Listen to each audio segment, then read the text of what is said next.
Hello, everyone.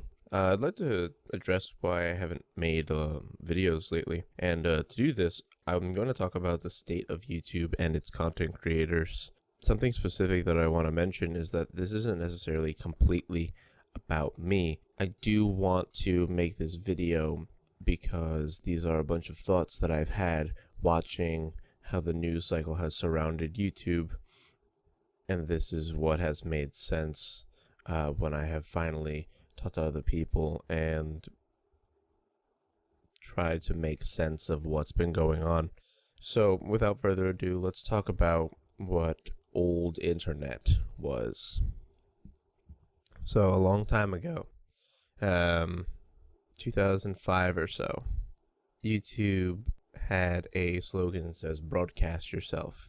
And it was basically just a video sharing website where people would come on and they would upload whatever they thought, whatever they wanted.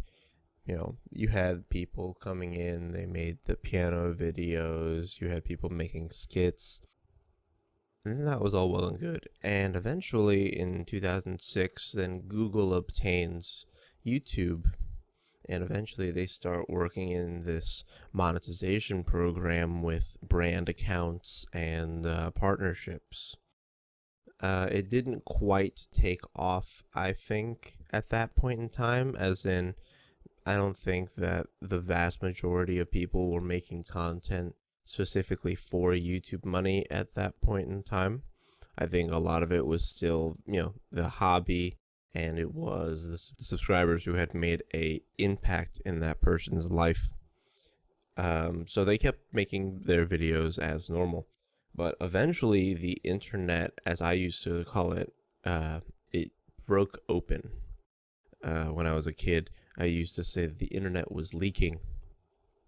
And my friends would agree for the most part. Whenever we saw like a meme that would make its way into popular culture, or somebody used it in a presentation or something, my friends and I would basically look at one another and say, "Oop, the internet's leaking again."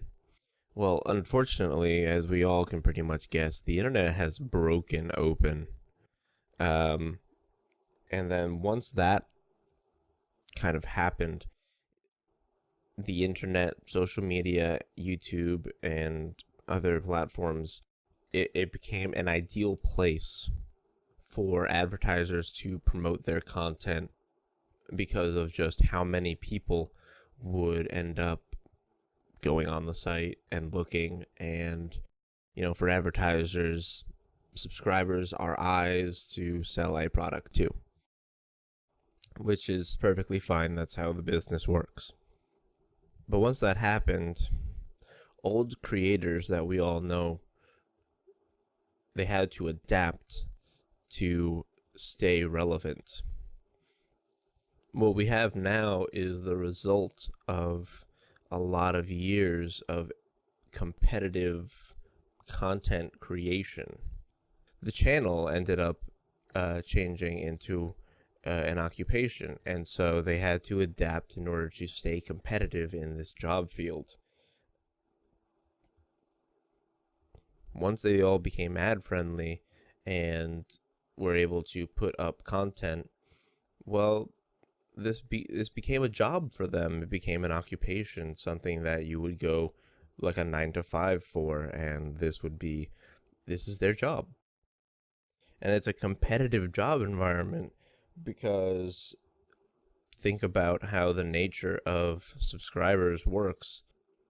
You put out 1 or 2 videos and you may lose like 10 or so subscribers if you're a small channel, and it's a drastic hit. But if you're a larger channel and you put out content that people didn't want to see, then you have quite a bit of backlash if you put out the non-quality content, or a series of videos that wouldn't be considered quality content by your subscriber standards. And so this competitive job environment now exists amongst content creators, and the stress levels are high, and feedback is not easy to come by. You agree that comment sections are there and likes and all that stuff, but it's not immediate. For all intents and purposes, you may make a video in your head that, sounds great, but as it turns out, the people who watch it say, oh, wow, I can't believe you did this. I can't believe you did that. Why haven't you done this? Or better yet, look at certain commentary channels. These people think they're doing a great thing, and then suddenly they find out that, oh, their audience just thinks they're a clone of this other channel that they happen to watch. But anyway, it was this competitive job environment situation that split channels, small and large. The bigger channels got bigger, and the smaller channels, they still could exist at this point in time, but they weren't really, unless they really got to put the time and effort in, it was very, very hard for them to really gain too much out of the system. And then we had what you all know as the Adpocalypse. And advertisers saw that and got scared. They pulled out, and overall revenue goes down for YouTubers. People pointed fingers, and then there was more division between YouTubers, content creators, viewers, YouTube itself. But is it PewDie's fault? Is it Logan's fault? Technically, no, it's not. If we go back to this idea, this timeline, we see that there's one important statistic when it comes to the situation on YouTube, and that's honestly viewers. It's subscribers. As viewers, we have absolute control over how a video gets received. If we're going to take the recent situation with Logan, we all saw what happened. We all had our thoughts. We all had our feelings, but we all wanted to know what our favorite content creator thought. We all wanted to know what Philly D thought. We all wanted to know what Keemstar thought. We all wanted to know what PewDiePie thought. And more of that. Except, if they didn't want to comment on it originally, now they have to. They have to comment on it because we had asked them to. And we gave them enough pressure. And, let's take those names that I mentioned out of it. Any content creator whom you may watch. Who's to say that what they said is only to stay within the party lines of YouTube, per se? We'll never know, and honestly, it shouldn't really plague our brains for too long. That's their business. Their personal thoughts are their personal thoughts. Advertisers saw us freak out. When PewDie's Adpocalypse happened, advertisers saw us freak out. Advertisers saw us notice the small things. Us categorically go in and capture all the things that were important. When the hit piece came out on Washington Post, then a bunch of people ended up talking about that one. And they all posted the link in their descriptions. And we all clicked on it. We forget that advertisers see clicks and views as money. So when we click that Washington Post article on PewDiePie saying whatever or doing whatever, now that Washington Post has our views, has our clicks, and people can say, oh, look at, Washington Post, it's gotten a lot of views on this one article doing a hit piece on PewDiePie. And it's our fault because we clicked it. We wanted to know what people have been doing to our favorite content creators, or what people have been saying about our favorite content creators.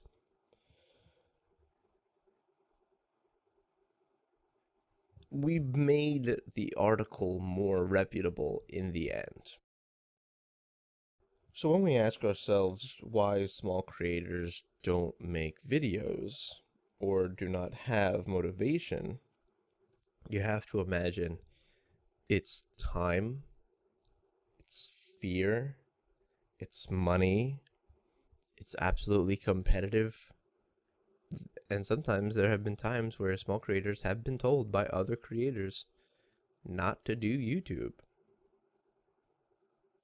And when I say time, I mean the amount of editing that has to go into a video sometimes if you want to make a high quality video that is of the same caliber as some of your higher, bigger channels. You got to put in a lot of effort. That's why a lot of these guys now have editors. You know, a lot of us don't have the money to pay for editors, and otherwise we have our own 9-to-5s, or we have school or whatever, and we can't spend the amount of time that we would making content on YouTube. These guys, they have their occupations are centered in YouTube. This is their job. Their 9-to-5 is YouTube. So they already have that in. For small creators trying to rise up the ranks, it's very difficult. And money is the other thing. It goes kind of hand in hand with time, because time is money, and you really only have two options when it comes to doing something. You either can put the effort in and do it yourself, or you can pay somebody to do it for you. Well, for people like myself who works a full-time job, I cannot necessarily commit my Mondays to Fridays making YouTube content, because the moment I get home from work, the last thing I want to do is sit in front of my computer and edit more videos. So that's my end of the deal. But I still want to go to work and still have a full-time job in order to support myself and my family and my loved ones, etc. It's competitive, which it should be. You know, YouTube has to be a competitive platform because everyone's competing for ad money, and that is essentially your revenue. Almost, if you want to look at it, where the quality of your output is literally what you get judged on, and it doesn't matter if you work, 5-10 hours on your content, or you work like an entire week on your content. There's only so much money that's going to be divvied out in the end. And then those people who get certain specific shout outs and whatnot, these are what people are competing for. And then the fear thing. So what I mean by fear is that,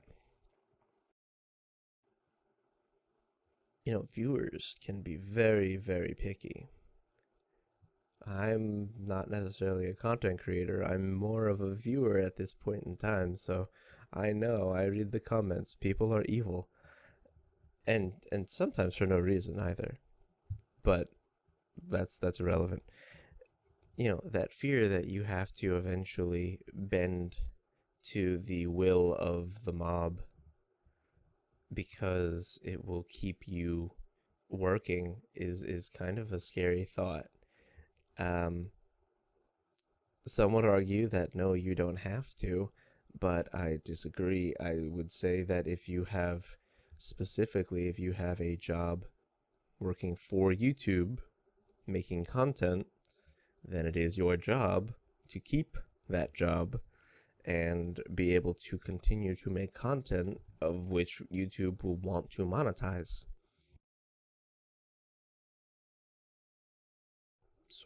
So where does this all end? Are viewers necessarily this boogeyman, watching now? Are you the cause of this problem? Well, no, probably not. It's hard to accuse people and bring up fault in hindsight and expect the collective viewership to accept responsibility for something that honestly they were just feeling and putting their emotions down, and we happen to agree on a moral level or ethical level that certain things should not be done. However, it is our duty to keep each other in check for a certain amount of time. That doesn't mean start going out and threatening people and doing bad things. Everyone knows what they should be doing.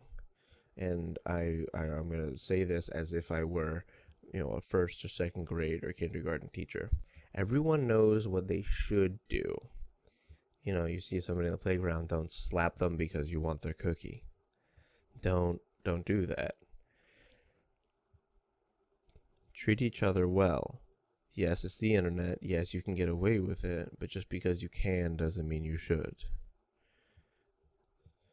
At least encourage other people to take a breath if things go wrong, because there's a lot of situations where I have personally been involved where a emotional situation it escalates simply because somebody gets so wrapped up in the situation and is so close to the situation that they really don't know how to handle it. And sometimes that friendly, hey man, why don't you take a minute, it might do better for them. Maybe not. Maybe they'll tell you go fuck yourself. That's happened. That's happened plenty to me. And if you're still here, I'd like to say a couple things. If you are a content creator, no matter the kind of content you are trying to share with the entirety of YouTube,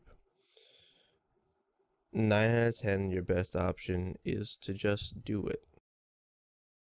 If you've been around, to see all the changes over YouTube, you very well know what exists out there, what you like, what works.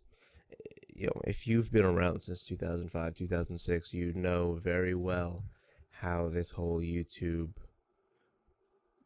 machine works. 3-4 accounts later, here I am. And it's a hobby. Enjoy it.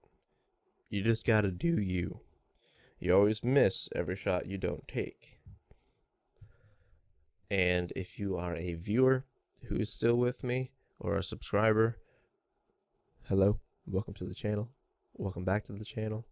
I expect to put out more content, but it took me a little bit to finally get my head on straight and realize what I wanted to do and how I wanted to do it. So I wish you all the best, and I promise if you guys are a sub, new sub, whatever, I will see you soon.